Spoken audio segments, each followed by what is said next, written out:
The Girl in the Box, Colleen Stan. It was 1977 when 20-year-old Colleen Stan left home in Eugene, Oregon with a smile and a backpack. She was hitchhiking to Northern California for a friend's birthday, something thousands of travelers did without fear back then. But at the side of the road that afternoon, the car that stopped changed everything.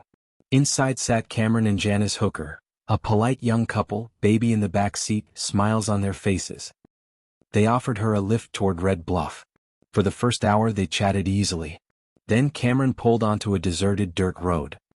He asked Colleen to look at a strange wooden box in the backs. Before she understood what was happening, he forced it over her head. Soundproof, heavy, airtight. Distant thud sound.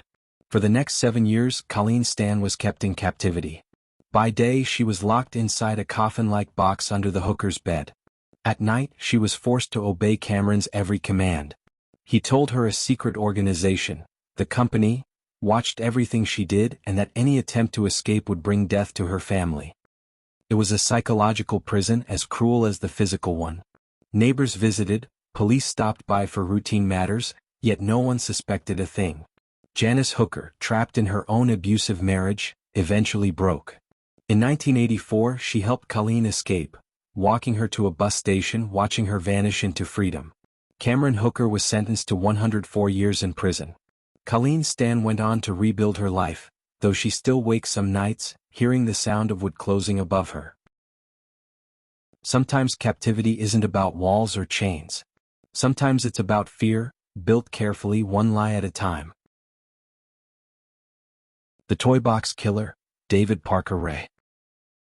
In the dry stillness of Elephant Butte, New Mexico, stood a plain white trailer. From the outside, nothing special, rusted steps, faded paint. Inside it was hell. David Parker Ray called it his toy box. But this was no toy chest. It was a soundproof torture chamber, meticulously constructed. Walls lined with surgical instruments, chains, ropes, pulleys. And on the table, a cassette player. "Hello there," his recorded voice began. "You're probably wondering why you're here." 4 years, Ray and his accomplices, including his girlfriend Cindy Hendy, abducted women, drugged them, and carried out horrors that even veteran detectives struggled to describe. He claimed to have murdered dozens, perhaps over 60. But without bodies, conviction for murder was impossible. The nightmare ended when one victim escaped, naked, chained, bleeding, running down a dusty road until a passing motorist stopped. Her testimony opened the door to everything the desert had hidden. Ray was sentenced to more than 200 years but died of a heart attack in 2002. No one knows how many died in his toy box. Some build prisons from concrete. Others from imagination and cruelty. The Family Murders, Adelaide's Secret Circle. In 1970s Adelaide, Australia, young men began to vanish. Days or weeks later, their bodies appeared, meticulously cleaned, posed, and mutilated. Police noticed similarities. The victims were all slender, dark-haired, vulnerable. The brutality suggested knowledge of anatomy and money. Rumors spread of a powerful network. Businessmen, doctors, politicians. A secret circle known only as the Family. Detectives traced clues to Bevan Von Einem, who was convicted for one murder. Yet evidence hinted he wasn't alone. Witnesses described other men, older, influential, who slipped away untouched. Over time, files disappeared, leads went cold. The case remains one of Australia's most unsettling mysteries. Some monsters act alone. Others hide behind influence, safe behind the curtain while someone else takes the fall. The Gypsy Hill Murders. San Mateo County, California. 1976. 6 women murdered within weeks, stabbed repeatedly, left in secluded places. The media called the killer the San Mateo Slasher. Police chased countless leads, drifters, jealous lovers, escaped inmates, all dead ends. As years passed, the case files gathered dust. Then, almost 40 years later, DNA changed everything. A new match pointed to Rodney Halbauer, a convicted rapist already in prison in Oregon. When detectives compared timelines, it fit perfectly. He had traveled between states, leaving chaos behind him. Halbauer was finally convicted in 2018. For 4 decades, the victims' families had waited, aging beside unanswered questions. Justice can be slow, but it never truly sleeps. It just waits for science to catch up with memory. The Craigslist Killer, Philip Markoff. Boston, 2009. Philip Markoff had it all: medical student, bright future, fiancé, a wedding on the horizon. But behind the polished exterior, another life flickered on his computer screen. He scoured Craigslist ads, women offering companionship, massage, or modeling work. To them, he was just another client. To police, he would become the Craigslist Killer. Over a few weeks, a pattern emerged: robberies in hotel rooms, escalating violence. Then a murder: Julissa Brisman, 25, found dead at the Marriott Copley Place. Digital trails led investigators straight to Markoff. His face, the same one smiling from engagement photos, stared back from security footage. He was arrested, his double life exposed. While awaiting trial, Markoff ended it himself. A suicide in his cell, his fiancée's name scrawled in blood across the wall. Sometimes evil doesn't lurk in dark alleys. Sometimes it wears a white coat with a stethoscope around its neck. 5 stories down, 20 more to go. Each one a glimpse into the quiet corners of human darkness, where reason fails and nightmares take root. If you're still with us, take a deep breath. And if you're enjoying these stories, don't forget to like this video, subscribe, and turn on notifications. It helps us bring you more of the real stories that still echo through time. Up next, stories of obsession, tragedy, and mystery. Let's continue. The murder of D.D. Blanchard. From the outside, D.D. Blanchard and her daughter Gypsy Rose were the image of love and resilience. Gypsy was said to suffer from leukemia, muscular dystrophy, and a long list of rare conditions. She was wheelchair-bound, fed through a tube, and required constant care. Dee was the devoted mother, always by her side, smiling through hardship. The local community adored them, raising funds, building them a new home, even sending them to Disney World. But all of it was a lie. Gypsy was perfectly healthy. The illnesses were fabricated, symptoms invented, medical records forged. Dee suffered from Munchausen syndrome by proxy, a psychological disorder where a caretaker induces or fabricates illness in another for sympathy and control. 4 years, Gypsy was kept prisoner, isolated, infantilized, and told she'd die if she tried to leave. Until one night she met someone online. A young man named Nicholas Godjon. Together they planned a way out.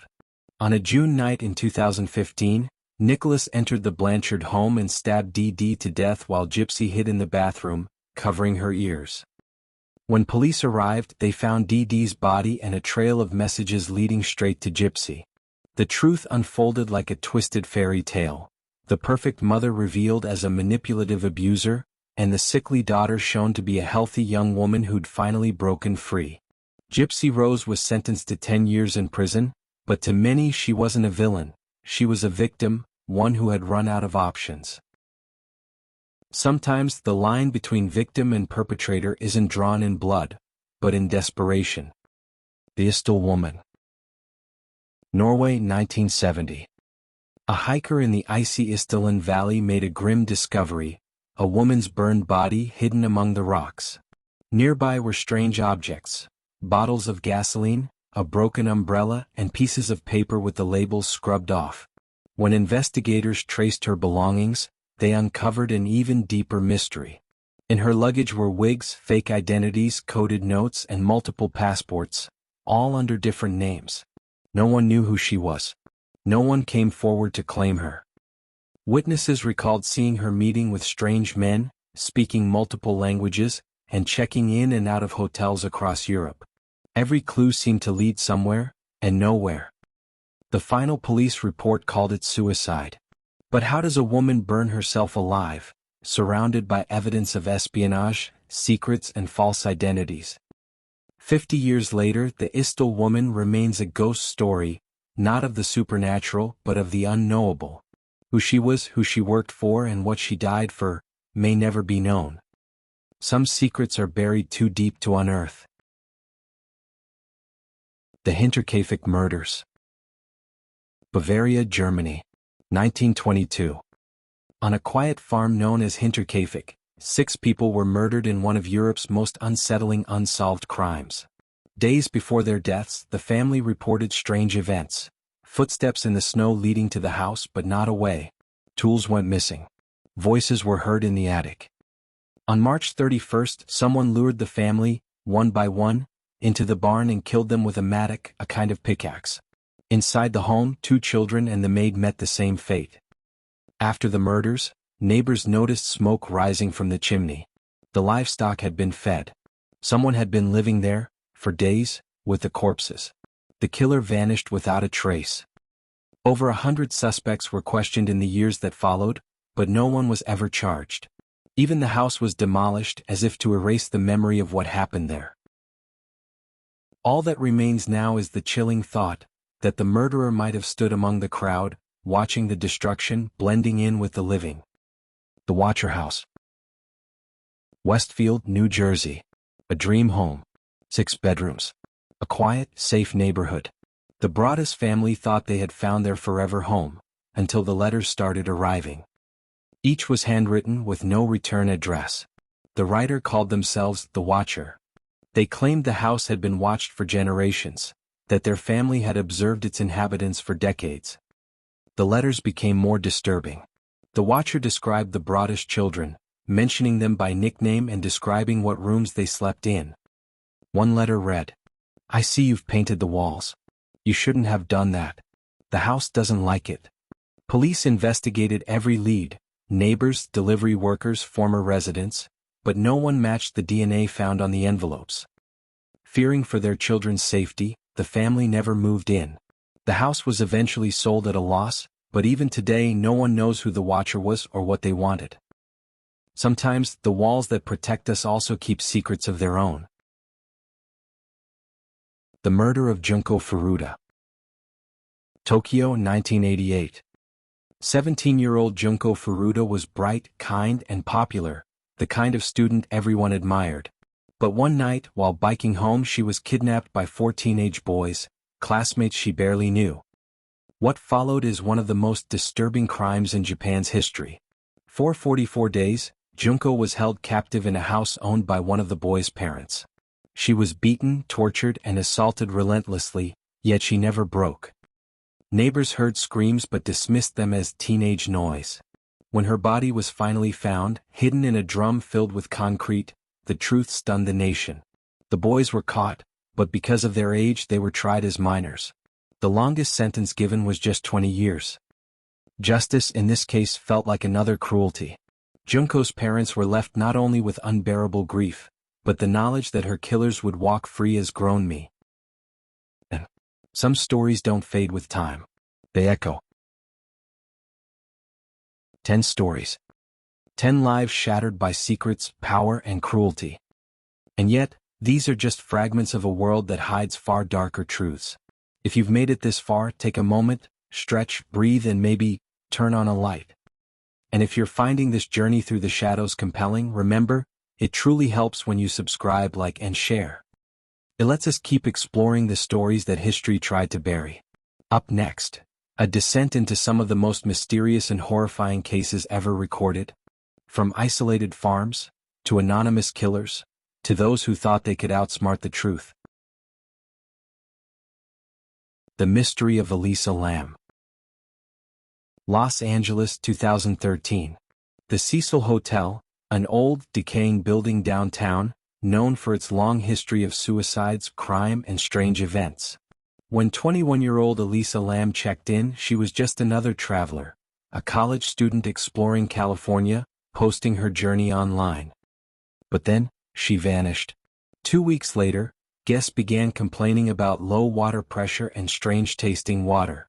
Maintenance workers climbed to the rooftop tanks, and inside one of them they found Elisa's body. But what truly haunted people was the footage. Security cameras captured Elisa in the hotel elevator, acting erratically, pressing buttons at random, stepping in and out, waving her arms as if speaking to someone unseen. Then she disappeared down the hallway. No one knows how she got onto the roof. The doors were locked, the tanks sealed and heavy. There was no evidence of foul play. Some say it was mental illness. Elisa had struggled with bipolar disorder. Others believe something darker was at work. Coincidences piled up, past deaths, eerie parallels, even conspiracy theories linking the case to a tuberculosis outbreak nearly. In the end, the official ruling was accidental drowning. But the images remain. Elisa Lam, alone in that elevator, trapped between reality and something else entirely. Some mysteries don't want to be solved. The I-5 killer, Randall Woodfield. The 1980s. The Pacific Northwest. A series of robberies, assaults, and murders stretched along Interstate 5, from Oregon to California. The killer was elusive, confident, and strangely familiar. When police finally caught him, they were stunned. His name was Randall Woodfield, a former NFL draftee for the Green Bay Packers. Good looks, athletic charm, the perfect disguise. Behind the facade, Woodfield had a long history of violent behavior. He attacked women, leaving behind a trail of fear across hundreds of miles. At least 14 victims were confirmed, though authorities believe the real number could be over 40. In court, Woodfield showed no emotion, the mask of a man who once smiled for football trading cards. Today he's serving a life sentence, still claiming innocence. It's easy to imagine monsters as shadows in the night. Harder when they're wearing a team jersey and flashing a winning smile. The Dupont de Ligonnès family murders. Nantes, France, 2011. A quiet neighborhood, a beautiful house, and one of Europe's most chilling mysteries. When police arrived at the Dupont de Ligonnès home, they found 5 bodies buried beneath the patio, the wife Agnes and the couple's 4 children, each carefully wrapped in sheets, with crosses laid upon them. The father, Xavier Dupont de Ligonnès, was missing. Inside the house, investigators found a strange letter. Xavier claimed he had been working secretly for the American government, and that he and his family were being relocated under witness protection. But there was no relocation. No agents. No witnesses. Security footage later showed Xavier calmly walking through the French countryside, then vanishing. For years rumors swirled. Sightings in South America and monasteries even in the U.S. Every lead ended in silence. His body was never found. His bank accounts remained untouched. Was it suicide? Escape? Or the perfect disappearance? The Dupont de Ligonnès mystery remains one of France's most haunting modern legends. The death of Kendrick Johnson. Valdosta, Georgia. 2013. A normal school day ended with a discovery that would divide a town and a nation. 17-year-old Kendrick Johnson was found dead inside a rolled-up gym mat at his high school. Officials said he had fallen in accidentally while reaching for his shoe and suffocated. But Kendrick's parents refused to believe it. His body showed bruising, swelling, signs they believed pointed to foul play. Even more disturbing, the family claimed the second autopsy revealed his internal organs were missing, replaced with newspaper. Security footage was missing key hours. Witnesses changed their stories. The case became a flashpoint, a question of whether justice was blind or willfully looking away. Years of investigations, lawsuits, and protests followed. Yet even now, the truth is clouded by contradictions. Whatever the answer, a young life ended, and the questions left behind continue to echo in that silent gym. The Jigsaw Murders, John Edward Robinson. Before the internet became what it is today, there were chat rooms, early spaces of connection and secrecy. And in those shadows, the first digital predator was waiting. John Edward Robinson was a family man, a businessman, and one of America's first online serial killers. In the 1990s, he used internet forums to lure women with promises of romance, jobs, and stability. Many of them were vulnerable, looking for connection, for kindness. Instead, they found him.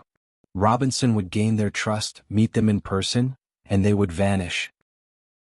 Years later, police found the truth. 7 women murdered, their bodies stored in barrels on his property and in a storage unit. He had been hiding them in plain sight, even attending church, smiling at neighbors, pretending to be ordinary. When asked why he did it, Robinson gave no answer. Just silence. He wasn't the last killer to use the internet, but he was the first to prove that even behind a screen, evil has a face. 15 stories, 15 glimpses into the dark corners of human nature. From hotel rooftops to suburban homes, the pattern is clear. Evil doesn't announce itself. It blends in. It waits. If you're finding these stories compelling, remember to like, subscribe, and ring the bell icon. It truly helps this channel bring you more tales from the shadows. Coming up next, 5 more stories of horror, obsession, and mystery. A young girl's unimaginable suffering, 2 children driven by myth, and the killer couple who shocked an entire nation. Stay with us. The tragic death of Sylvia Likens. Indianapolis, Indiana, 1965. When her parents left town for work, 16-year-old Sylvia Likens and her younger sister Jenny were left in the care of a woman named Gertrude Banaszewski, a neighborhood mother with 7 children of her own. At first, everything seemed fine. But soon, something in Gertrude began to unravel. Angry at Sylvia's parents for late payments and consumed by jealousy of the girl's youth, Gertrude began a campaign of abuse, at first verbal, then physical, and eventually unimaginable. She encouraged her children and even kids from the neighborhood to join in. Sylvia was beaten, starved, and humiliated for weeks. By the time police were finally called, Sylvia was dead. Her body was covered in burns, bruises, and carvings. On her stomach, in crude letters, someone had etched the words, "I'm a prostitute and proud of it." The city was stunned. Children had taken part in her torture. Adults had looked away. Gertrude and several of the kids were arrested, but most served only short sentences. Sylvia's case changed laws across America, highlighting the need for stronger child protection systems. But for many, her story remains the ultimate example of how evil can spread, not just from one person but from silence, ignorance, and fear. Sometimes the greatest horror isn't what's done, but what's allowed to happen. The Slender Man stabbing. Waukesha, Wisconsin. 2014. 2 12-year-old girls, best friends, invited another girl, Peyton Lutner, for a sleepover. The next morning they went for a walk in the woods. What happened next sounded impossible. The 2 girls turned on Peyton, stabbing her 19 times. She survived, barely, after crawling to a bike path where a passing cyclist found her. When questioned, the attackers gave an answer that chilled investigators. They said they did it to please Slender Man, a tall, faceless figure from internet horror stories. They believed that killing their friend would prove their loyalty to him, and that he would take them to live in his mansion in the forest. The crime shocked the world, not just for its brutality but for what it revealed about belief, imagination, and the growing power of the digital myth. Both girls were found not guilty by reason of insanity and committed to mental health institutions. A story born online had crossed into reality, and in doing so, proved that the line between fantasy and fear is thinner than we'd ever imagined. The murder of Grace Mill Lane. A traveler. A Tinder date. A nation in mourning. In 2018, British backpacker Grace Mill Lane was exploring New Zealand, full of hope and adventure. On the night of her 22nd birthday, she met a man through Tinder. They shared drinks, laughter, and then went to his apartment. The next day, Grace's family couldn't reach her. Her phone was off. Her messages stopped. When police reviewed CCTV footage, they saw her leaving the bar, smiling with her date. Days later, her body was found buried in a shallow grave in the nearby hills. The man she had met, Jesse Kempson, claimed it was a tragic accident during rough intimacy. But digital evidence told another story. After killing her, he watched pornography, searched for how to hide a body, and went on another Tinder date the very next day. He was convicted of murder. Grace's death led to international conversations about online dating, consent, and how easily trust can be exploited. Her family said she died, doing what she loved, exploring the world. But her story became a warning that danger sometimes hides behind a friendly smile and a dating profile. The Texarkana Moonlight Murders. Texarkana, Arkansas. A town split by a state line and haunted by a shadow. It began one quiet night in February, when a young couple parked at a secluded lover's lane were attacked by a man in a white mask. Over the next 10 weeks, 5 people were killed, 3 others wounded, and a community was plunged into terror. The newspapers called him the Phantom Killer. He struck without warning, vanishing before police could react. Nighttime curfews were imposed. Residents armed themselves. Stores sold out of guns and locks. But just as suddenly as the murders began, they stopped. Several suspects were questioned, one even arrested, but none convicted. To this day, no one knows who the Phantom was, or why he disappeared as abruptly as he came. The story would later inspire the horror movie The Town That Dreaded Sundown, but for those who lived through it, the fear was very real. Sometimes the scariest monsters are the ones who leave, and never tell you why. The Boston Strangler. Between 1962 and 1964, 13 women in the Boston area were murdered, all strangled in their own homes. The killer seemed to have no pattern beyond opportunity. Rich, poor, young, old, all became his victims. Then a man named Albert DeSalvo confessed. He knew details only the killer could know. The public sighed in relief. The Boston Strangler was caught. But soon doubts crept in. His confessions were inconsistent. His story changed. And DNA didn't exist yet to confirm his guilt. It wasn't until 2013, 50 years later, that modern testing linked DeSalvo to one of the murders beyond doubt. But whether he was responsible for all 13 remains uncertain. Perhaps there was more than one killer. Or perhaps the Strangler's legend became larger than the man himself. Either way, for years a city lived in fear, locking its doors, jumping at shadows, and wondering if the monster next door had their name on his list. 20 stories now told, each one more haunting than the last. And still, 5 remain. Before we move into our final act, take a moment to reset. Breathe. And if you found this journey compelling, don't forget to like this video, subscribe, and tap the bell icon, so you never miss the next descent into the darker side of true crime. Up next, the final chapter. 5 stories of mystery, madness, and fear. From the woods of Oklahoma to the coded letters of the zodiac. These are the cases that refuse to die. The Oklahoma Girl Scout Murders. June 13, 1977. It was the first night of summer camp at Camp Scott, Oklahoma. Dozens of girls were asleep in their tents, laughter fading into the stillness of the woods. At dawn, a counselor made a horrifying discovery. 3 young campers, Lori Farmer, Michelle Guza, and Denise Milner, were found dead, brutally murdered in the woods near tent number 8. The investigation revealed a terrifying prelude. Just days earlier, counselors had found a note warning that 3 campers would be killed. They thought it was a prank. A local man named Gene Leroy Hart, who had escaped from prison, was arrested.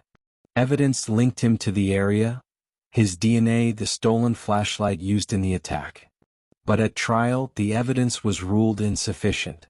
Hart was acquitted and died a few years later in prison for another crime. Decades later, new DNA testing suggested Hart was the likely killer, but it was too late. The case remains officially unsolved. Even today, Camp Scott never reopened. The woods grew back, swallowing the paths and laughter that once filled them. And the whispers of that night still echo through the Oklahoma trees. The Ken and Barbie Killers, Paul Bernardo and Carla Homolka. To the world, Paul Bernardo and Carla Homolka were the perfect couple. Beautiful, successful, in love. But behind the smiles was something deeply wrong. Paul was obsessed with domination, violence, and control. Carla, desperate to please him, went along. Together they kidnapped, assaulted, and murdered 3 young women, including Carla's own sister, Tammy. When police finally connected the dots, Carla struck a deal, testifying against Paul in exchange for a lighter sentence. She painted herself as another victim, manipulated by a monster. But then, the videotapes were found. They showed her laughing, participating, helping. The deal couldn't be undone, and Carla served just 12 years. Paul Bernardo was sentenced to life. In Canada, the case became a national trauma, not just for its brutality but for the failure of justice. 2 killers, 1 deal, and a lifetime of outrage. The Zodiac Killer. Northern California. The late 1960s. A killer emerged from the shadows, attacking young couples, sending letters to newspapers, taunting police with cryptic codes and bizarre symbols. He called himself the Zodiac. His letters began with, "This is the Zodiac speaking," and often included ciphers, some of which took decades to solve. He claimed 37 victims. Only 7 were confirmed. Investigators chased hundreds of suspects, including one man, Arthur Lee Allen, who seemed to fit the profile. But every test, every lead fell just short of proof. The Zodiac disappeared, his final letter taunting the police with the words, "I am waiting for a good movie about me." Half a century later, DNA, handwriting analysis, and digital sleuthing have all failed to close the case. His identity remains one of the greatest mysteries in criminal history. He wanted to be remembered. And in that, the Zodiac Killer succeeded. The murder of Meredith Kercher. Perugia, Italy. November 1, 2007. British student Meredith Kercher was found dead in the apartment she shared with 3 other women. Within days, police arrested her roommate, Amanda Knox, and Amanda's boyfriend, Rafael Solicito. The media exploded. Knox was painted as Foxy Knoxy, the wild American student, while theories of satanic rituals and jealousy ran wild. But the evidence was thin, the investigation flawed, and the courtroom a circus. After years of trials and retrials, DNA testing pointed instead to a known burglar, Rudy Gede. Knox and Solicito were exonerated, but the damage was done. Their names, faces, and reputations had been torn apart by a media hungry for scandal. The case became more than a murder. It became a lesson in how justice can be blinded not by darkness, but by the glare of the spotlight. The Villisca Axe Murders. Villisca, Iowa. 1912. A peaceful town of a few hundred people. One summer morning, the Moore family, Josiah, his wife Sarah, and their 4 children, were found murdered in their beds. 2 visiting girls, the Stillinger sisters, lay dead beside them. Each had been struck with an axe, the blade for the parents, the blunt end for the children. Every mirror in the house had been covered, every window draped. The killer had stayed for hours, eating food from the kitchen, leaving behind a bowl of bloody water. Suspects came and went, a traveling preacher, a jealous rival, a drifter. But no one was ever convicted. Over a century later, the house still stands, now a museum. Visitors claim to hear footsteps, whispers, even the faint cry of a child. Perhaps the family never truly left. Or perhaps the echo of violence simply lingers, long after the killer is gone. 25 stories. Each one real. Each one a reminder that evil doesn't always wear a mask. Sometimes it smiles, greets you, and shakes your hand. From lonely highways to quiet bedrooms, from online chat rooms to forest trails, every case leaves behind more than just victims. It leaves questions about justice, about humanity, and about ourselves. Why do we look into the darkness? Maybe because, in doing so, we learn to recognize it before it finds us. If you've made it this far, thank you for staying with us through this journey. If you'd like to hear more stories like these, please subscribe, leave a comment, and share this video.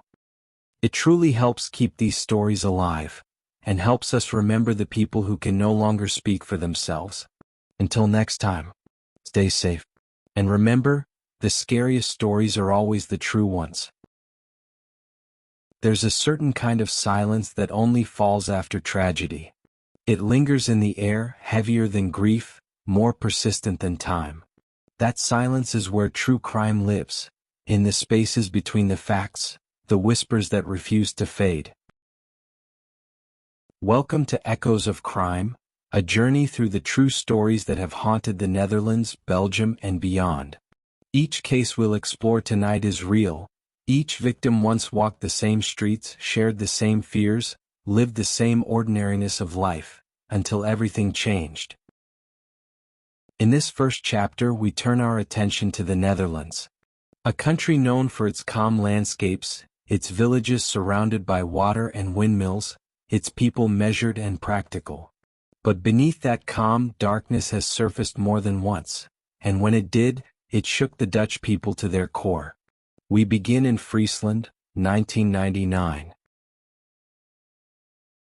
Case 1. The Murder of Marianne Vaatstra. May 1, 1999. A warm spring evening in the quiet village of Zwaagwestein, Friesland. 16-year-old Marianne Vaatstra is celebrating the start of the May holidays with her friends. She laughs, cycles between the towns, and, as teenagers do, stays out a bit later than she should. That night she never comes home. The next morning her bicycle is found abandoned near a field. A few hours later, a farmer discovers her body in a pasture, partially undressed, strangled with her own clothing, and bearing the unmistakable signs of a violent sexual assault. The horror of the discovery sends shockwaves through the region. Friesland, a place known for its close-knit farming communities and low crime rates, had never seen anything like it. And almost immediately the investigation turns chaotic. Police gather evidence, clothing fibers, footprints, a broken zipper, and crucially, a DNA sample from semen left on Marianne's body. But despite the advanced DNA technology of the late 1990s, there is no match in the Dutch criminal database. And so begins one of the most painful, divisive investigations in Dutch history. As days turn into weeks, suspicion falls not only on possible local offenders, but also on asylum seekers from a nearby refugee center in Colum. Rumors spread like wildfire. Locals whisper that foreign men had been harassing young girls. Politicians start speaking about failed integration. The murder becomes more than a crime, it becomes a national flashpoint. For 13 years the case remains unsolved. 13 years of public anger, conspiracy theories, and devastating silence for the Vaatstra family. Every time DNA technology advances, investigators run the sample again. Every time, no match. Until 2012. That year, the Dutch police authorized a mass DNA screening, the largest in the country's history at the time. More than 8,000 men from the region voluntarily provide DNA samples. It's a huge, logistically complex operation that divides opinion. Some call it invasive, others call it necessary. Finally, one profile matches. The DNA belongs to Jasper S., a 45-year-old local farmer married with 2 children. He lived just a few kilometers from where Marianne's body was found. He had no prior record, no history of violence, and yet the evidence is undeniable. When confronted, Jasper confesses. He says he had been drinking that night, had seen Marianne cycling home, and attacked her impulsively. His confession is calm, almost detached, as though describing someone else's actions. The confession brings closure, but also raises painful questions. How could a man so ordinary commit something so monstrous? And why did it take 13 years to find him, when he lived among the very people demanding justice? In 2013, Jasper S. is sentenced to 18 years in prison. He apologizes to the Vodstra family in court. Marianne's father, Bach, listens silently. Later he says, "Justice has been done. But justice cannot bring her back." The case leaves a deep scar on Dutch society. It changes how police handle DNA databases, but it also forces a reckoning with how easily fear and prejudice can twist grief into anger. For years, innocent asylum seekers were harassed because of the rumors. The Vodstra family had to live not only with their daughter's death, but also with the poisoned atmosphere her case created. Today the fields around Veenkluster are as peaceful as ever. The grass sways in the wind. And if you cycle past them, there's a memorial stone, small, simple, carved with her name. It stands as a reminder of both the cruelty and the persistence of truth. Case 2. The Deventer Murder Case. If the Vodstra case represents tragedy and closure, the Deventer murder case represents something different: the fragility of justice itself. September 1999. In the Dutch city of Deventer, a 60-year-old widow named Jacqueline Wittenberg is found dead in her home.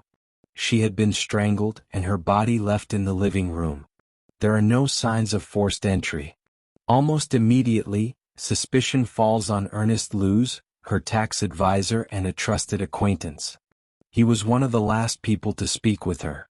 Police say his fingerprints and phone records link him to the scene. But as the investigation unfolds, the evidence begins to blur. Loos insists on his innocence, saying he merely called her that evening. He never entered her home. The case becomes a national obsession.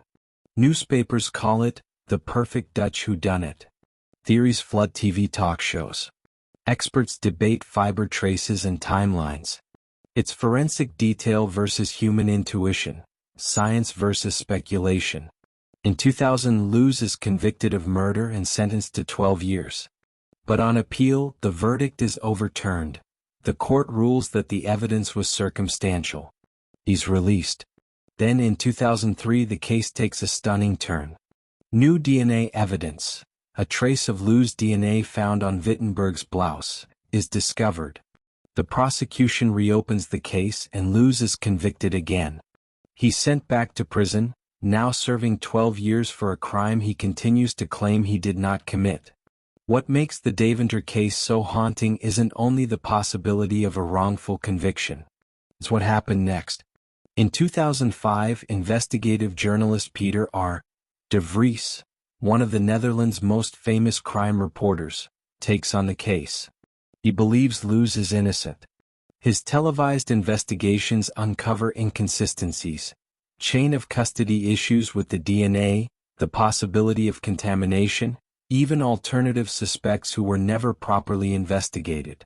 The case splits the Dutch public. On one side, those who trust the justice system, who believe in the DNA evidence, the verdict, the closure. On the other, those who see it as a miscarriage of justice, a reflection of tunnel vision and media pressure. The Deventer murder becomes less about one woman's death and more about the Dutch conscience, how much faith we should place in science, and how quickly we rush to find someone to blame. Even today, more than 2 decades later, the debate continues. Loos completed his sentence long ago. He lives quietly now, out of the spotlight. But every few years, new documentaries, podcasts, and books reopen the discussion. For the people of Deventer, the story remains unfinished. Was justice truly served? Or was a man's life destroyed to preserve public faith in a system that couldn't admit uncertainty? In the end, Jacqueline Wittenberg's death remains overshadowed by everything that came after. The trials, the experts, the endless debate. Sometimes in the search for truth we lose sight of the victim entirely. Case 3. The Utrecht tram shooting. March 18, 2019. A Tuesday morning like any other. People board a tram in Utrecht, heading to work, to school, to life's usual destinations. At 10:45 a.m., a man pulls out a handgun and begins shooting. Panic erupts inside the tram. Witnesses describe screams, chaos, people diving for cover. The attacker flees the scene, sparking a city-wide lockdown. Schools close. Police patrol the streets. Public transport halts. For hours, the Netherlands holds its breath. By the end of the day, 3 people are dead, 5 injured.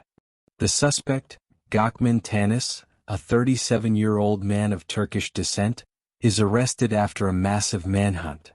In the days that follow, a picture emerges of a deeply disturbed man, a history of violence, radical statements, and mental instability. Authorities debate whether the attack was terrorism or personal vengeance. Tanis claims religious motives, but evidence later suggests a mix of rage, ideology, and delusion.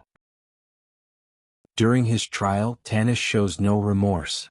He interrupts the judge, quotes religious verses, and calls the victims unbelievers. He's sentenced to life in prison without parole. The Utrecht tram attack marked a grim moment for the Netherlands. It shattered the illusion that such violence only happened elsewhere, in Paris, Brussels, or London. It was a reminder that radicalization can grow quietly, anywhere, even in a city known for its peaceful canals and student life. But amid the horror, the Netherlands also saw something else: resilience. In the weeks after the attack, thousands gathered in silence at Utrecht's Jarbersplein. Flowers, candles, and handwritten notes covered the ground. One message stood out: hatred divides, love connects. The case changed security policies, yes, but it also reignited conversations about belonging, mental health, and what drives people to kill. The Netherlands has a reputation for rationality, for fairness, for calm. Yet these cases, Marianne, Jacqueline, the passengers of Tram 24, reveal something beneath that surface. They show that even in a small, organized, peaceful nation, darkness can thrive in unexpected ways. Some crimes are solved through persistence. Others linger as open wounds, challenging our trust in truth itself. And in all of them we find echoes of fear, of justice, of the fragile line that separates safety from chaos. Belgian shadows. Belgium, at first glance, is a country of quiet balance. Small but complex, divided by language, culture, and history, yet united by a shared sense of order. For decades, it projected an image of understated civility, tidy towns, calm politics, and the confidence that the rule of law would always prevail. But beneath that surface, Belgium has faced moments that stripped away its calm veneer. Crimes so shocking that they not only destroyed individual lives, but also shook the entire nation's trust in justice itself. 3 stories stand above all others, each one different, yet bound together by a single theme: how systems meant to protect can sometimes fail in the most devastating ways. Case 1. Mark Dutrecht's A Nation's Nightmare. It began as a missing persons case. In 1995, 2 young girls, Julie Lejeune and Melissa Rousseau, vanished from the city of Gracehallen near Liège. They were 8 years old. Police searches were slow, fragmented, and hampered by poor coordination between jurisdictions. At first, the disappearances seemed isolated. But over the next year, more children vanished, and Marcel and Yves Lambrechts, both teenagers from Antwerp, Sabine Dardenne, 12, and Laetitia Delhez, 14. When the suspect, Mark Dutrechts, was finally arrested in August 1996, Belgium awoke to a horror it could barely comprehend. Dutrechts, a former electrician with a long criminal record, had built hidden underground cells in his own home. Inside those walls he held his victims captive. Police found two of the missing girls, Sabine and Letitia, alive. The others were dead. The details, even in summary, were almost unbearable. But beyond the personal evil of one man lay something even more disturbing: how easily the crimes could have been stopped. Dutrix had already been convicted of similar crimes in the 1980s. He'd served only a few years of a 13-year sentence before being released early for good behavior. Authorities had ignored multiple reports from witnesses and neighbors. At one point, police had even searched his house, and failed to open the door that led to the basement cell. The revelations caused an eruption of public fury. For months, Belgium lived in a state of collective grief and disbelief. People protested not only against the man, but against the institutions that had allowed him to continue for so long. They spoke of de staatsfailliet, the bankruptcy of the state. The culmination came on October 20, 1996, when over 300,000 Belgians marched through Brussels in silence. It became known as the White March. People dressed in white, the color of innocence, to honor the victims and demand accountability. It remains one of the largest public demonstrations in Belgian history. In the years that followed, commissions were created, police structures reformed, child protection units established. Dutrix was sentenced to life in prison in 2004, along with several accomplices. But the emotional damage ran deeper. For many, the Dutrix affair was not only about one man's crimes, it was about institutional blindness, corruption, and the fragility of public trust. It left Belgium with a question that lingers still. If evil can hide so easily behind bureaucracy, what does that say about the system built to contain it? Case 2. The Burbank Killers, Ghosts Without Faces. If the Dutrix case was about horror uncovered, the story of the Burbank Killers is about horror unsolved. Between 1982 and 1985, a series of violent robberies terrorized Belgium's Brabant province. The targets were ordinary supermarkets, Delhaize stores, small groceries, even family shops. But these were not typical robberies. The attackers arrived heavily armed, masked, and ruthless. They would shoot without hesitation, employees, shoppers, even children. They stole relatively small amounts of money, often leaving behind more than they took. By the time the attack stopped, 28 people were dead. Witnesses described three main figures: the giant, tall and imposing; the killer, volatile and aggressive; and the old man, who seemed to command the others. They vanished after each attack, leaving police with little more than speculation and fear. For decades, investigators chased shadows. Theories flourished that the killers were rogue police officers, soldiers, or part of a far-right network linked to political destabilization during the Cold War. Others believed it was a cover for organized crime, or even state complicity. Evidence was lost, files mishandled, and leads ignored. Every few years the case was reopened, and each time it ended the same way, in confusion. In 2018, a former policeman confessed on his deathbed that his brother had been the giant. DNA tests followed, but once again nothing definitive emerged. 40 years later, the Burbank Killers remain one of Europe's great criminal mysteries. No convictions, no closure, only rumors. For Belgians who lived through that era, the memories still carry a specific kind of unease. The fear of random violence and the suspicion that someone, somewhere, knows the truth.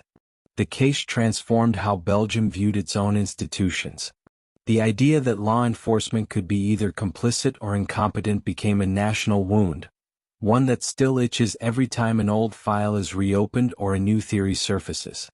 Even now, the mention of de Bend van Nijvel, as they're known in Dutch, evokes not just crime but betrayal. A country that had prided itself on neutrality and order realized how fragile that order really was. Case 3. Ronald Jansen and the Murder of Annick van Utsel. Fast forward to 2007, a small Flemish town near Halen. 18-year-old Annick van Utsel leaves a friend's party late at night.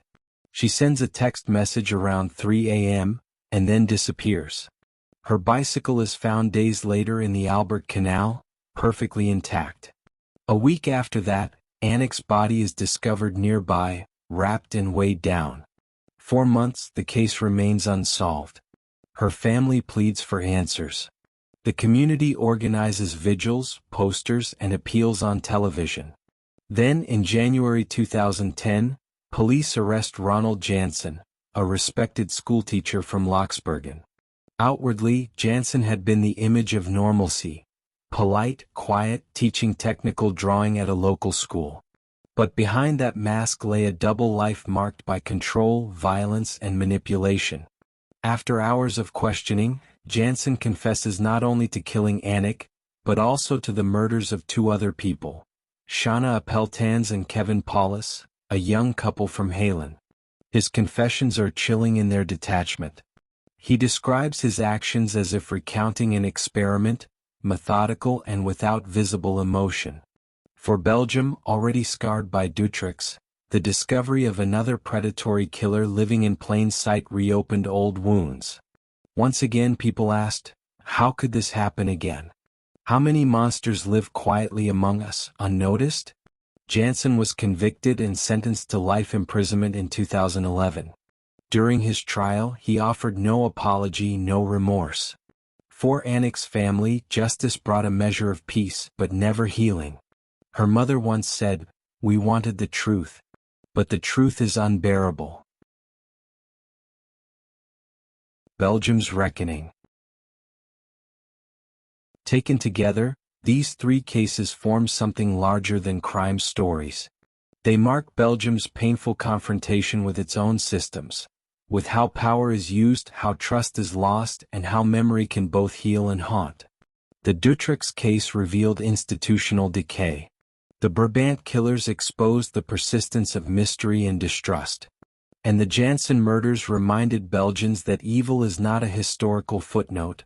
It can appear at any time in the most familiar faces.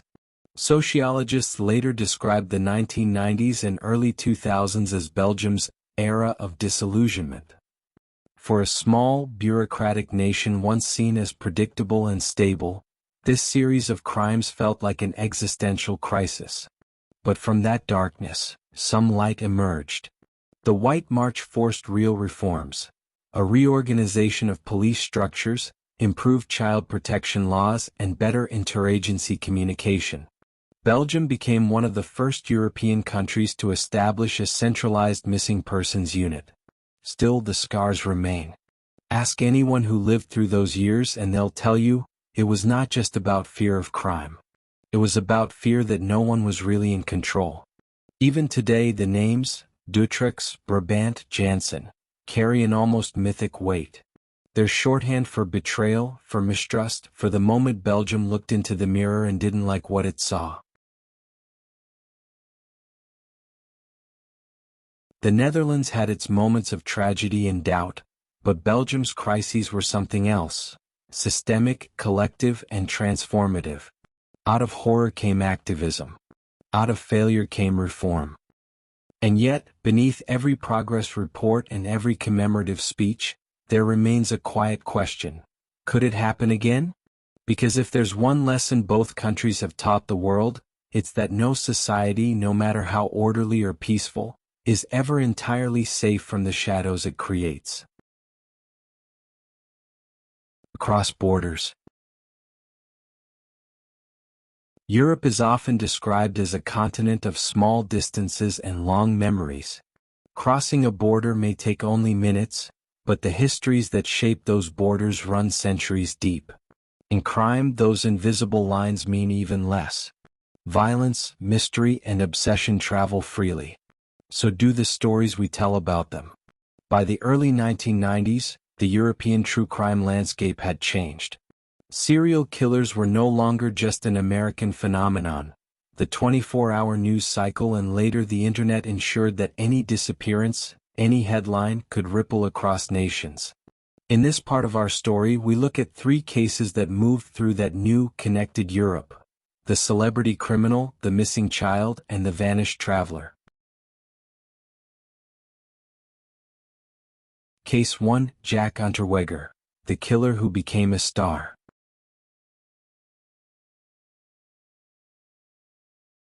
Vienna, Austria, 1970s. Jack Unterweger grew up in poverty, raised by relatives while his mother served prison time. His early life was steeped in instability, and by his 20s he had drifted into petty crime. In 1974 he committed his first known murder, the strangulation of an 18-year-old woman. Convicted and sentenced to life, he discovered writing in prison.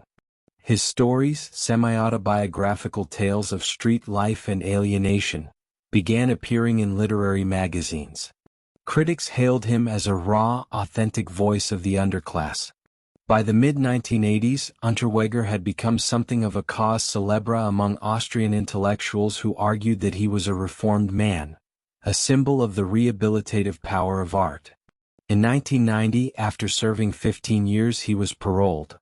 What followed was one of the most disturbing reversals in modern criminal history. Within months of his release, sex workers began disappearing in Vienna and later in other European cities. Unterweger, now a respected journalist, was ironically reporting on those same disappearances for national radio.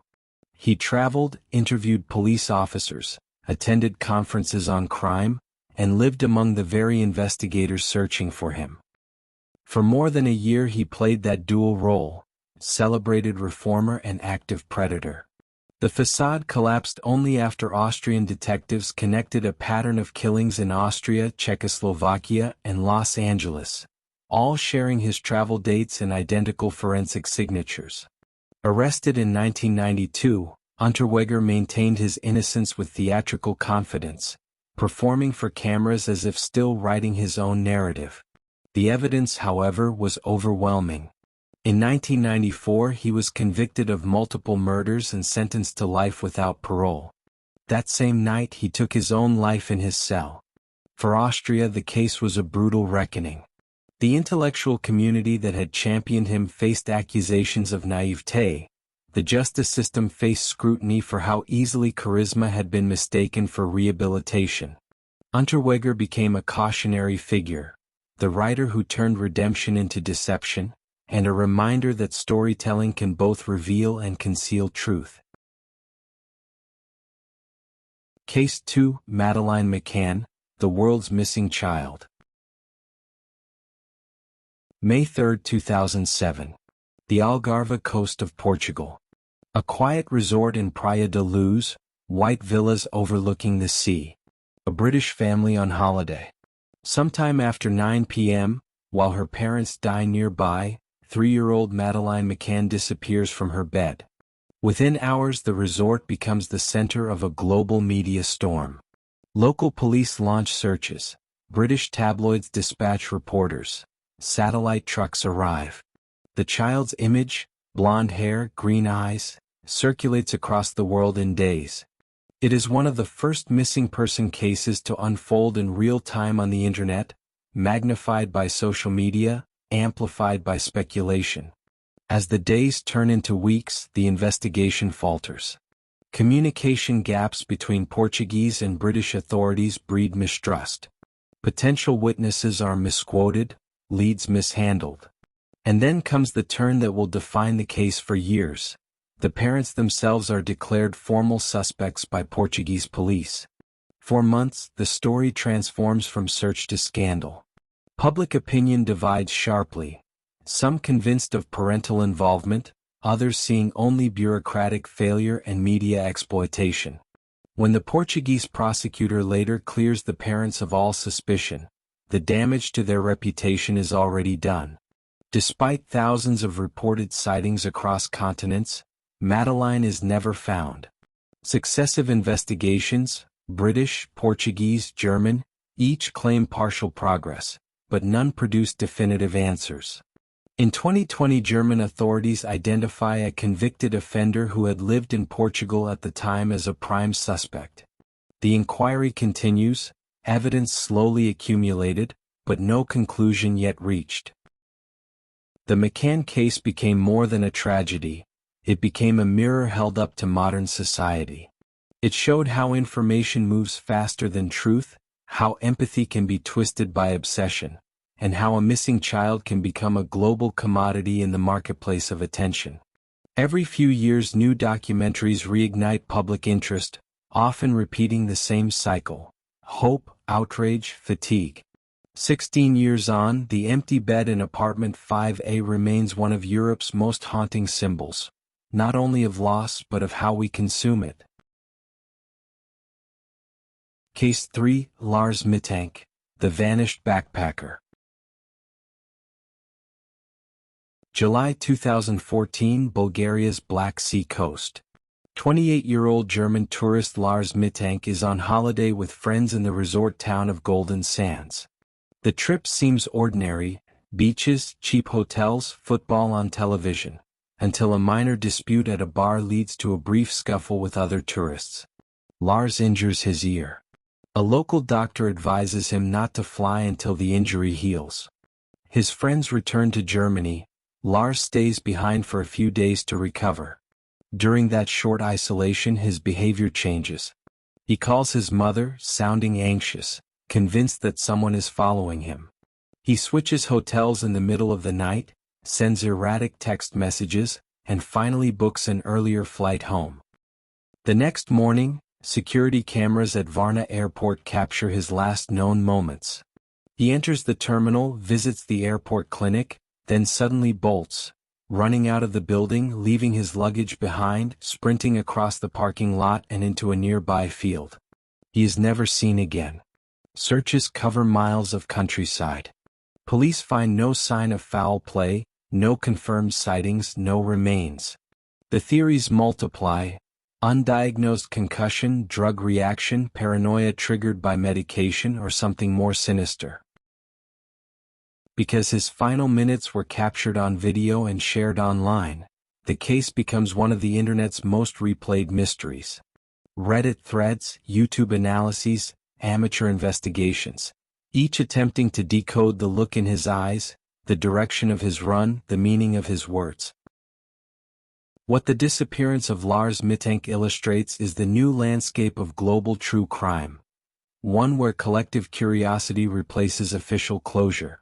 The case remains open, not only in police archives but in digital memory, an endless loop of pixels and possibilities.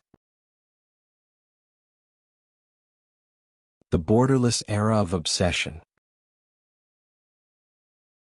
Unterweger, McCann, Mittank, three stories from different corners of Europe, connected less by geography than by the world that observed them. By the 1990s and 2000s, crime had become content.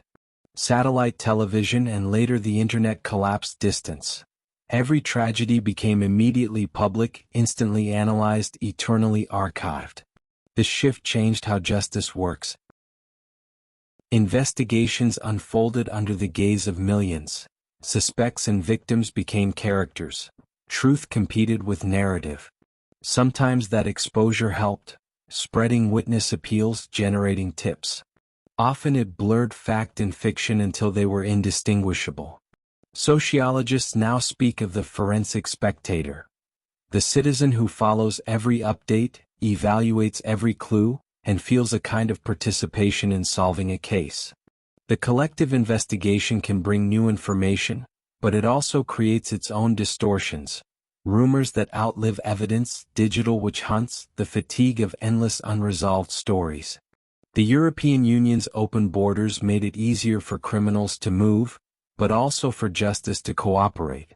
Shared DNA databases, joint task forces, and extradition agreements grew from hard-won lessons in the Netherlands and Belgium. Yet even these advances cannot fully contain the human fascination with mystery. Perhaps that's the paradox of modern true crime. The more connected we are, the less certain truth becomes. Across borders, across decades, the themes repeat: the fragility of systems, the seduction of narrative, and the enduring question of why we seek meaning in darkness. Every case leaves its mark not only on the victims and investigators, but on the societies that watch. In the end, it is not only crime that crosses borders, it is our need to understand it. Threads of justice. Across the landscapes of Europe, the echoes of crime ripple far beyond the immediate tragedy. In the Netherlands, Belgium, and across international borders, one event can set in motion years of investigation, public debate, and reflection. Behind every headline, every viral story, lies a network of lives irrevocably changed. Victims, families, investigators, journalists, and communities all carry fragments of the narrative forward, shaping how we remember and respond to wrongdoing. The 4 sections we have traversed so far, the Dutch darkness, Belgian shadows, and across borders, reveal patterns that are as complex as they are painful. They reveal the ways in which crime exposes vulnerability, tests institutions, and forces societies to confront uncomfortable truths. In this final segment, we step back to examine the threads that connect these stories, the fragile balance between law and justice, the societal response to tragedy, and the enduring human need to understand, remember, and protect. The weight of justice. Justice is both a promise and a question. In the Netherlands, the cases of Marianne Vaatstra and Jacqueline Wittenberg reveal 2 sides of that duality. Vaatstra's murder, unsolved for more than a decade, tested the patience and perseverance of law enforcement. The eventual resolution through mass DNA screening illustrated how persistence and technological advancement can restore faith, yet it also illuminated the social consequences of unresolved crime, how suspicion, fear, and prejudice can spread when clarity is absent. For the Vaatstra family, justice did not erase grief, but it provided acknowledgement of truth. It reaffirmed a fundamental principle, that society bears a responsibility to pursue the resolution of crime, not only for the sake of legal process, but for the moral imperative of closure and recognition. The Deventer case, however, demonstrated the other side of the coin. Here, evidence, public pressure, and media scrutiny collided to produce a verdict that remains controversial. Whether Ernest Luz was guilty or innocent, the case highlighted the limits of legal certainty and the susceptibility of the justice system to human error, bias, and interpretation. The very systems designed to protect individuals can, under pressure, produce outcomes that are themselves a form of societal harm. Justice in this sense is not merely about punishment. It is about the careful balancing of evidence, the acknowledgement of doubt, and the ongoing scrutiny of process. Belgium, by contrast, faced collective reckoning. The case of Marc Dutroux revealed systemic failures of law enforcement and judicial oversight. Long prior offenses, ignored warnings, and lapses in coordination allowed a known predator to commit additional atrocities. Public outrage manifested in the White March, where hundreds of thousands demanded reform, transparency, and accountability. The march was symbolic, yes, but it was also a social assertion that justice is not only what courts deliver, but what society demands: vigilance, integrity, and protection. The Brabant killers exemplify a different type of justice challenge. Here, the absence of resolution becomes a defining feature. Decades of investigation, theories, and speculation have failed to produce convictions. Families mourn without certainty, communities live under the shadow of suspicion, and the law has been unable to provide the closure expected of it. Justice in this context is incomplete, a reminder that legal structures, while essential, are not infallible. There are crimes that evade finality, and in these voids, fear, memory, and cultural narratives flourish. Finally, the Janssen case shows a more conventional form of legal closure: the apprehension, trial, and sentencing of a known perpetrator. Yet even when courts deliver verdicts, they cannot entirely repair the damage inflicted upon communities or the psyche of victims' families. Sentencing addresses the question of accountability, but it does not erase the sense of betrayal, the erosion of trust, or the existential disquiet that arises when someone capable of extreme violence has lived unnoticed among us. Across all these cases, one pattern emerges. Justice is a process, not a static endpoint. It encompasses investigation, trial, and sentencing, but also the intangible work of societal reflection, cultural accountability, and ethical response. The law is the framework, but justice is lived in the public conscience. The role of society. Beyond the courtroom, society plays an indispensable role in shaping justice. In each of the Dutch and Belgian cases, the community's response, whether vigilant, fearful, outraged, or supportive, significantly influenced outcomes. In Friesland, the local community's engagement in Marianne Vautstra's case, whether through participation in DNA screening or ongoing advocacy for improvements in policing, helped ensure that the investigation continued and that accountability was eventually realized. Public attention provided pressure, but it also brought ethical challenges. The vilification of innocent asylum seekers revealed the dangers of fear-driven speculation. Vigilance can empower justice, but it can also distort it when empathy and reason are absent. The White March in Belgium is perhaps the most visible example of societal involvement in the pursuit of justice. Hundreds of thousands of people marched silently, demanding accountability and reform.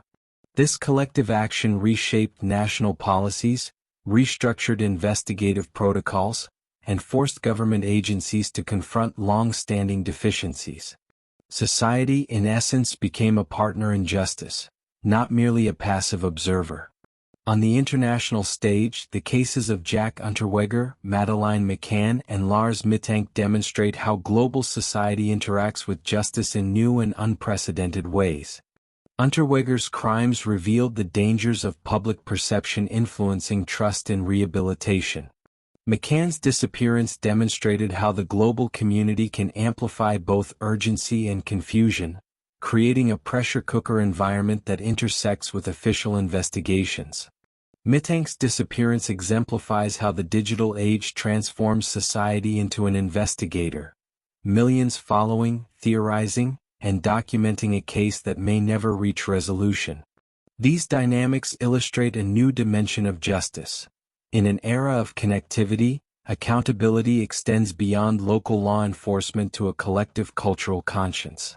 Society becomes both witness and participant, shaping memory, narrative, and sometimes outcomes. But this expanded participation carries risks: rumor, false accusation, and the blurring of fact and speculation. The challenge for modern justice is balancing the value of collective vigilance with the responsibility of restraint. The psychological landscape. Crime leaves more than procedural consequences. It leaves a profound imprint on the human mind. Victims' families, communities, and even those who are indirectly exposed to crime carry the weight of uncertainty, fear, and grief. Researchers in criminology and psychology have long studied the phenomena of trauma, moral injury, and vicarious stress as they relate to high-profile crimes. In the Netherlands, the uncertainty surrounding the Vaatstra and Deventer cases produced societal anxiety that was both personal and communal. People questioned safety in their villages and cities. They doubted strangers and neighbors alike. In Belgium, Dutrex's crimes and the Brabant killers created a national trauma, a lingering sense that violence was not only present, but systematic and invisible. On an international scale, Unterweger's dual identity as criminal and celebrated writer disturbed notions of human trust and social perception. McCann's disappearance traumatized millions worldwide, particularly parents who felt the threat as intimately as the family itself. Mittank's vanishing, repeated endlessly on digital forums, illustrates how unresolved mysteries can create collective obsession, a psychological echo that persists long after immediate events. What emerges from these examples is that crime is not contained to the individual or the family. It resonates within communities, societies, and even across borders. Justice, therefore, cannot only be measured in convictions.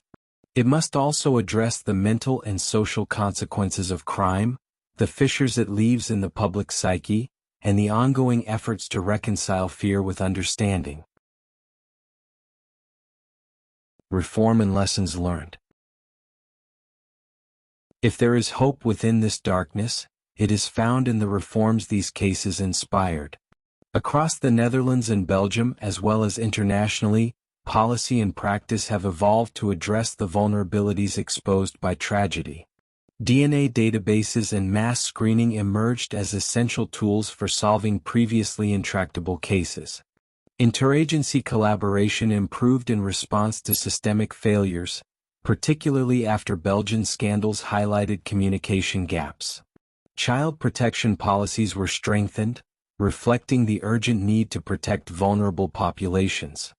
Digital surveillance and investigative collaboration became integral for missing person cases, as illustrated in the McCann and Mittank situations. Yet reform is not only about technology or bureaucracy. It is about culture, cultivating ethical vigilance, public accountability, and informed engagement without succumbing to panic or prejudice. Perhaps the greatest lesson is humility. Crime, no matter how thoroughly investigated, will always challenge certainty. Innocence can be wrongly judged, guilt can hide behind normalcy, resolution may be delayed or incomplete. Societies must accept this uncertainty, even as they strive to minimize it, balancing justice with reflection, action with patience. Reflection and human connection. In the end, the stories we have traversed remind us that justice is ultimately a human endeavor. It is carried in the careful work of investigators, the persistence of families, the attention of journalists, and the collective conscience of society. Marianne Vaatstra's community rallied to ensure her killer was found. Jacqueline Wittenberg's case forced the Netherlands to confront the limitations of evidence and assumption. Belgium, through the White March and policy reform, reclaimed some measure of social trust after Dutrecht's. Unterweger's crimes reminded us of the dangers of deception, of misplaced faith, and the complexity of rehabilitation. Madeleine McCann's disappearance made the world a participant in grief and investigation. Lars Mittank's vanishing illustrated the new digital era, where human attention becomes a form of global witness. Across borders and decades, these stories converge on a central truth: crime is never only about acts, it is about impact. Every life touched, every family affected, every society shaken, forms part of an intricate web, the threads of justice that stretch far beyond the courtroom. It is in these threads that meaning resides. Not only in punishment or legal closure, but in remembrance, learning, and the ethical responsibility to protect and respond. Justice, imperfect and incomplete, persists because humans persist, striving, questioning, observing, and acting.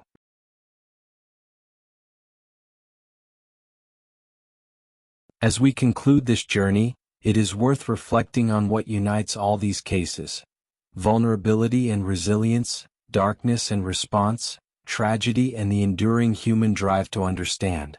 True crime is not merely entertainment. It is a lens through which we examine the structures that govern society, the fragility of trust, and the ethical responsibilities we bear to one another. It is a reminder that ordinary lives can be shattered in an instant, and that the pursuit of truth, painstaking, meticulous, and often flawed, is an endeavor worth sustaining. In listening, in remembering, in acknowledging the lives lost and the families forever changed, we participate in justice itself. Not only as spectators but as witnesses, as participants in the ongoing conversation between society and the moral imperatives that define it. The stories of the Netherlands, Belgium, and beyond show that crime leaves shadows, long, lingering, and sometimes unseen. But within those shadows, the light of persistence, accountability, and reflection endures. That is the thread that binds these stories together. That is the echo of crime. In every town, behind every quiet street and smiling face, there are secrets, stories that were never meant to be told. Tonight we'll be opening the pages of 25 true crime cases, stories of deceit, obsession, and unthinkable cruelty. Each one real. Each one a haunting reminder that the darkest monsters often walk among us. So dim the lights, settle in, and remember, sometimes the truth is far more terrifying than fiction. If you enjoy uncovering the dark corners of history, don't forget to subscribe and tap the bell icon. It helps this channel bring you more stories like these. Now, let's begin.